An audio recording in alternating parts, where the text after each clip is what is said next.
Hey everyone, my name is Troy, welcome back to the KotLC Fanbase, subscribe if you haven't already, but today we are going to be going over some of the top 10 KotLC scenes, at least in my opinion. I'm super excited because there are so many scenes, both those like kind of wholesome, like, you know, funny moments, or like some really kind of actionable, like very tense moments, and I have 10 to talk about today. It's really hard to do this list, but I just did the ones that really popped into my head. But before we get into that, a little special announcement. Also guys, as of this video going out, there are only 3 more days until my debut song for the KotLC Fanbase, Legacy, comes out, all about Keefe and his struggles, and specifically one scene that I'm going to be talking about in this video. The lyrics are super meaningful. Definitely my favorite song that I really enjoy listening to, and I cannot wait for you to. Make sure to check out the teaser trailer, and also make sure to pre-save the song because that really does help to, you know, expand the reach of the song when it does go live, and also make sure to follow our Spotify. Alright, let's get into the video. So number 10, I have the E.L.Fudges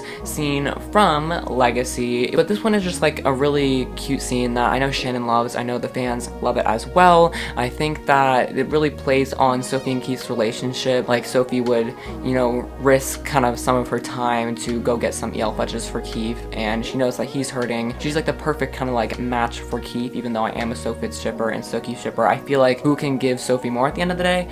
Keefe, and who can Sophie give more at the end of the day? I feel like Keefe, and it's kind of symbolized with that scene. I really like how she kind of starts, you know, caring for Keith's needs and knowing that he's breaking, thus, you know, the song that's coming out, but like, I think she recognizes that he needs more help, and so she's going to get that for him. So I really love that scene. Next up, we've got number 9, Escape from Paris. So this is in the first book when they got kidnapped, but they got out, and I thought this was a really unique scene because they were just in the streets of Paris and many things were going on. First of all, one person just yelled out to Sophie in French, and she kind of responded, and Dex was like, what's happening? So immediately that's like a really fun part about this scene, as well as them going to like a computer and like Dex kind of like stealing from the ATMs. Like it both reveals kind of both of their abilities. I love like how Sophie kind of then uses her inflicting. I thought it was super cool the first time reading it because I was like, what is going on with Sophie? Why does she have all of a sudden these new skills and all these new abilities? And I was really curious to know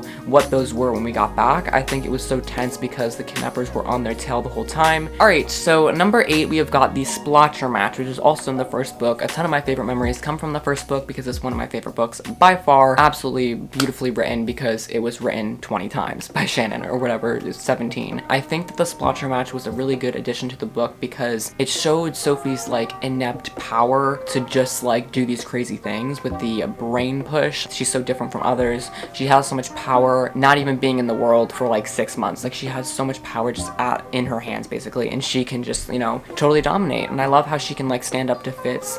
You know, I thought it was a great empowerment scene of Sophie. She did so well, and I think that the whole concept was really fun, just like using the telekinesis, because I freaking love telekinesis. I wish it was more used in the books and mentioned in the books, but you know, we don't get everything that we want. I just think it's so cool to like have this game where you like try to push it to the other person. I think that was creative. Alright, number 7 on my list is Vespera's Nightfall and the battle for Atlantis. Oh, this was such a great like final scene. I love how at the end of most of the books there's this like final battle, this final scene, you know, at the end of the video game you have the final boss. I think it's so cool how Shannon, you know, includes one of these like concluding final scenes that really will change and will be a turning point for the rest of the series. This was particularly a really good turning point because it has a lot to do with elven and human relationships. We kind of get a better understanding of why humans and elves aren't really close together, and I think it's really interesting to see where Nightfall was even hidden. The battle itself was really interesting. The Gorgodon, I don't think it was a Gorgodon, it was like a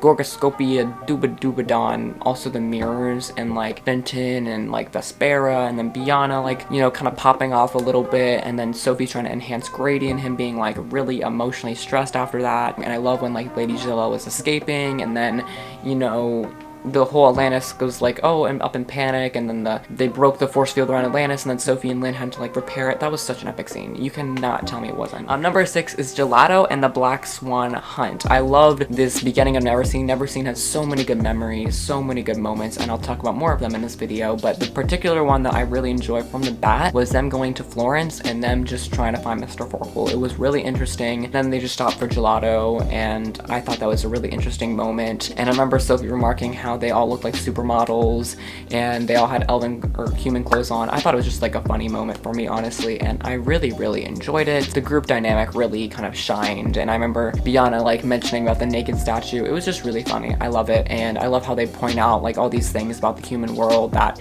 you know, we wouldn't even think about today. Okay, so number 5 is a really powerful scene for me, and I was screaming at the top of my lungs. Okay, well, not actually, but like I was screaming in my brain when this happened. But the title is 3 Skipped Beats. Oh my gosh, the scene with Orlai and Sophie. Oh my gosh, it was crazy. I love how Shannon foreshadowed it. She was like kind of with Cassius or somewhere else. She learned that 3 skipped beats mean you were lying, and somehow Sophie started figuring out that like, oh, Orlai's an empath. Orlai has blonde hair. She kind of looks like me. She might be my mom. And so she started asking her, and then Orlai had 3 skipped beats. She was like, are you my biological mother? 3 skipped beats. And then the chapter ended. That was such a definitive moment. I loved it so much. And will I say, did Sophie overreact? Yes. Orlai did so much more than any of the other counselors to help her. She gave Sophie the cash that if she didn't have, she would end up in exile already. She let Sophie come into Foxfire. Like, even though she wasn't super evident in like helping Sophie, she was, and she was just protecting herself, I feel like. So we have to be a little bit sympathetic for Orlai. I personally love Orlai, and I personally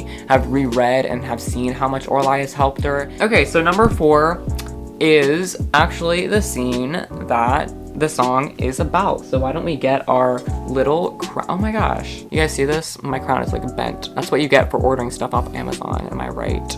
Okay, now it's good. Let's put the crown on. Okay, oh, that looks fabulous. So this is the Keefe on the Magsidian throne at the end of Legacy in Lonemore, the Dwarf City. This is actually where I came up with inspiration for the song Legacy that's coming out Friday. The song drops midnight, and then the music video is going to premiere in the afternoon with the live stream and stuff. It's going to be super fun. Envision this whole scene, and it just, like, the lyrics literally flowed. I think I wrote this in like 30 minutes or whatever, but the first lyric is like, I'm tied to a throne with an unwanted crown. I give one final cry before I drown. I'm forced to replay the words that cut into my heart, said by the 2 who ripped me apart. So that's like the first verse. I think it really represents the scene because like he's not tied to the throne, but like he's like kind of forced to sit there. I think he had some sort of invisible things like shackling him to the throne, so he was tied to the throne with an unwanted crown. He did not want the crown that was placed upon his head. I think that's really important. It's a physical representation of this like legacy he doesn't want, but it's also like an emotional one too. He doesn't want all these like responsibilities. He doesn't want this pressure, and he's doing his best to just like, you know, live, and he's having so much societal like pressure on him. So it's just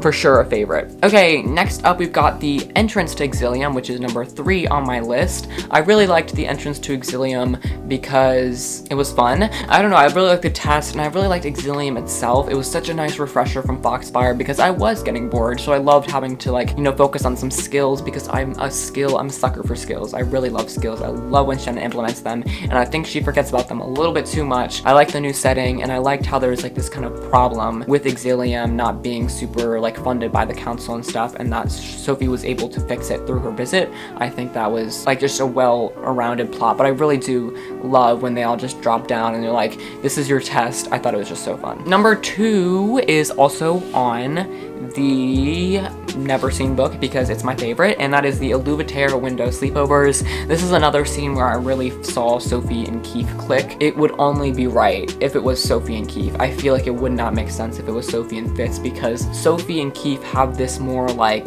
vulnerability, but like they're not really open with their feelings towards each other, so it's just more of like this natural kind of like comforting sense. I'm not really, at the end of the day, I'm not really here for the ships, but like Sophie and Keefe have such a great relationship that I can't help but, you know, ship them, if that makes sense. Like, it's only them that would ever do something like E.L.Fudges or the window sleepovers. They just have so many iconic moments. All right, number 1, this is a lot of people's favorite scene actually. It's the Sophie and Keefe glittery ride. That's what I titled this scene because it's in exile, and it's when Sophie's going to get her abilities fixed. Of course, Sophie chooses Keefe to go with her because for some reason Keefe was just involved a lot with exile. I can't really quite sure remember why she didn't really hang out with Fitz as much in exile. Oh, that's because of, never mind, I do know now. But I think that Keefe was there for Sophie even when she was hurting. Sophie, Keefe, and Fitz were all hurting about